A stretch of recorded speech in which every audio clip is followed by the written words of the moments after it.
At the age of 7, a young boy from Bristol in the United Kingdom sat in a go-kart, gripping the steering wheel with determination. That was Lando Norris's first steps into a sport that he knew he would go all the way in, the world of motorsports. That's where he embarked on a journey that would go on to define his future.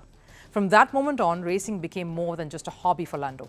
It was his passion, his obsession. Every spare moment he spent trying to perfect his craft, honing his skills on the track, and dreaming of becoming a Formula One champion one day. That moment finally arrived last evening when he won the Miami Grand Prix. Up until this point, this moment, Lando Norris would have had many questions plaguing him at the start of every Grand Prix. Despite having the most number of podium finishes, he wouldn't have been able to shake off the nagging thought that victory had always evaded him.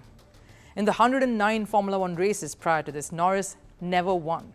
Fans who were eager for victories were quick to critique. He was dubbed Lando NoWins. And to be fair, 100 races is indeed a long time.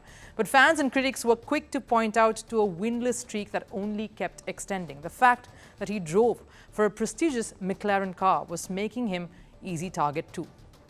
Yesterday, in fact, Lando exercised that nickname. And the manner he went about it was clinical.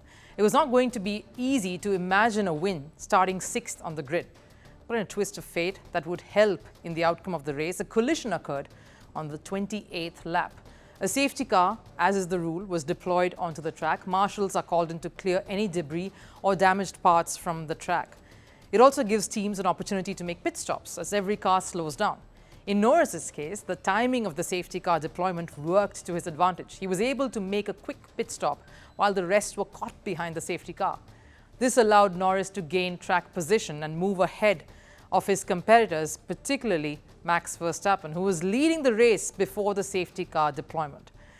Norris was able to hold on to that position, and that's where his skill came in till the very end, and went on to secure his very first Formula One victory. Verstappen trailed a little over 7 minutes till the end of the race, failing to regain his lead.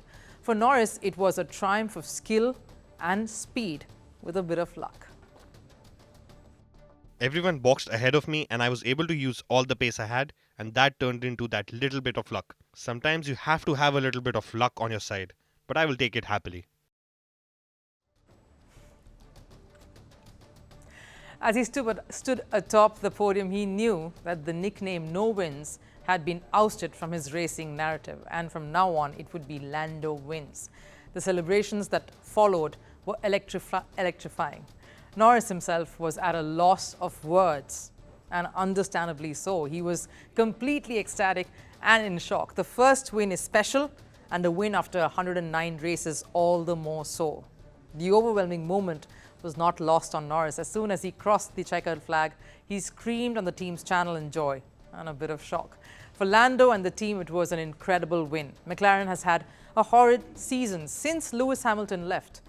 He won their last world title more than a decade ago in 2008, and yesterday's victory at the Miami Open, in fact, makes Norris the first McLaren driver to win a race since Hamilton's win for McLaren at the 2012 Austin Grand Prix.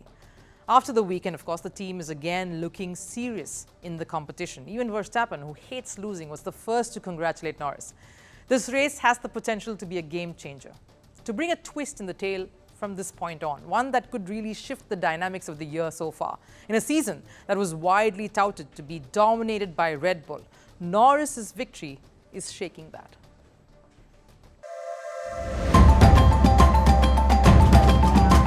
Firstpost puts the spotlight on Africa. We report from across the continent, rewriting the narrative. Stories of hope and progress. Amid coups, conflicts, and climate crisis. The challenges are many, but so are the opportunities. Trying to do what benefits the majority of citizens. Tracking the world's second largest continent. Launching soon. Firstpost Africa.